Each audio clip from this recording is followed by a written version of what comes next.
এই মুহূর্তে আমরা রয়েছি ৩৬ নম্বর মণ্ডলের লাট জালাবেড়িয়া মণ্ডল 2।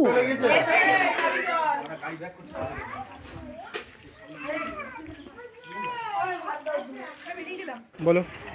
এই রাস্তাটা দীর্ঘদিন ধরে এইভাবেই ছিল।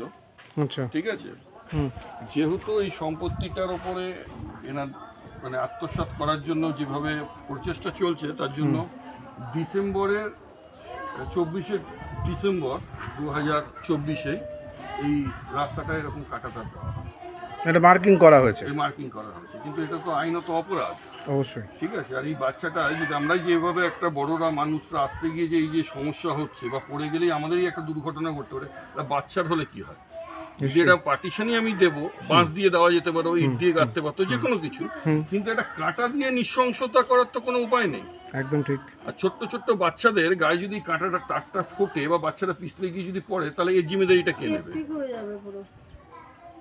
একটা মানুষের মানসিকতাটার প্রকাশ পায় সেই জায়গা থেকে যে একটা মানুষ কতটা নৃশংস হতে পারে এরকম কাজগুলো করার জন্য।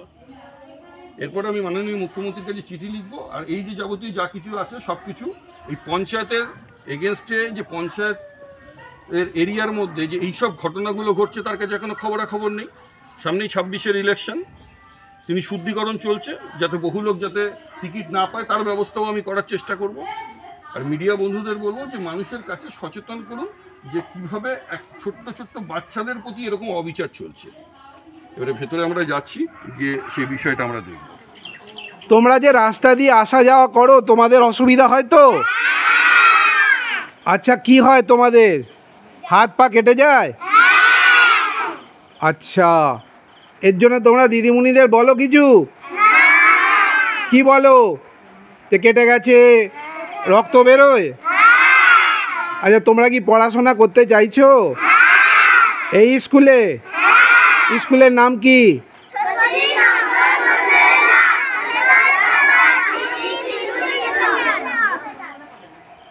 দিদি, আরেকটা কথা আপনাকে জিজ্ঞেস করছি, যে এখানে কি আপনারা পয়সা দিয়ে পড়ান বাচ্চাদের? কোনো পয়সা লাগে না তো? আচ্ছা আচ্ছা, কজন টিচার আছে আপনার এখানে? 7 জন।